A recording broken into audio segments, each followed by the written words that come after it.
माता पिता के कोई आय का साधन है नहीं, हाँ, और मैं जब कभी भी कुछ धन देना चाहता हूँ तो उसमें उनको बड़ा दुख होता है, मेरी धर्मपत्नी को।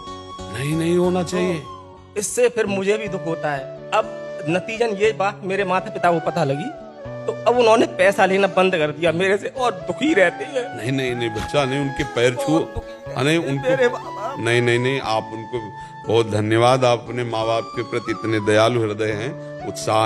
आप देखो उन्होंने मुझे इस काबिल बनाया। आज हाँ। मैं भारतीय वायुसेना में सेवक हाँ बिल्कुल, लेकिन आपको पत्नी को थोड़ा विवेकवान होकर समझाना पड़ेगा। उससे नफरत मत करना, नहीं उसको, हाँ उसको भी प्यार करो। अपने माता पिता के पास अर्थ पहुंचाओ और उनके पैर छू के कहो कि हमारा रोम रोम, एक एक बूंद खून आपकी सेवा के लिए।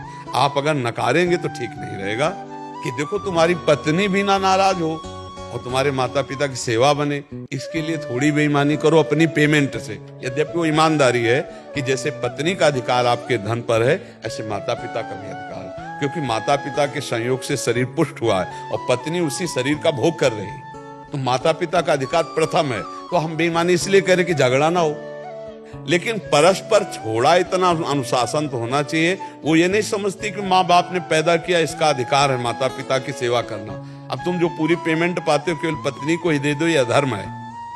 तुम्हारे माता पिता यदि और भाई सब सुविधा सेवा कर रहे हो तो भी कर्तव्य बनता है कि भाई 10-5 हजार जाके चरणों में रखे पे, यही तो कर्तव्य कर्म। तो इसको संभालो आप भाई, इसको आप ही संभाल सकते हो। पत्नी को प्यार दुलार और ज्ञान के द्वारा संभालिए, उसको समझाइए कि अच्छा ठीक है आज तुम कर लो हमारे माँ बाप के साथ, और हमारे तुम्हारे से जो संतान पैदा होगी वो हमारा तुम्हारा ऐसा ही स्वागत करेगी कि उसकी बहू आएगी और वो कहेगी चवन्नी नहीं देना। तब बोलो तुम्हारी दुर्दशा क्या होगी, जब उठने लायक नहीं रहोगे। पैसा सब कुछ थोड़ी होता है। माता पिता की एक अवस्था आती कि उठने लायक नहीं होते, वृद्ध शरीर, उस समय सेवा की आवश्यकता होती। पक्का एक गांव में अपनी माता को पुराने खप्पर में मिट्टी के भोजन ऐसे डाल देते थे, बूढ़ी थी, शकील के पाती थी। तो एक दिन उसकी माँ ने ऐसे रखा तो बोले मम्मी, लड़के ने कहा जोर से मत रखो। बोले क्यों? बोले टूट जाएगा। अरे बोले टूट जाएगा तो क्या? बोले नहीं मम्मी, आपके लिए हमें रखना है, जो दादी को पवाती हो ना इसी में आपको हम देंगे। समझ रहे हो ना, तुम्हारे आचरण तुम्हारे बच्चों के संस्कार बनेंगे, तुम्हारे वैसे ही भोगने पड़ेंगे। तो अपनी पत्नी को प्यार में बहुत ताकत है, प्यार से सुधार लो, विवेक से सुधार लो, पर माता पिता की सेवा न छोड़ना, ठीक है?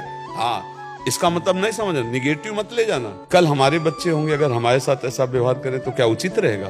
तो हम भी तो किन्हीं के बच्चे, उनकी सेवा करनी चाहिए। ये आजकल सबसे बड़ी समस्या हो रही कि नवीन बच्चे माता पिता की सेवा नहीं करना चाहते, बहुएं सास ससुर की सेवा नहीं। बड़ी दुर्दशा है बूढ़ों की।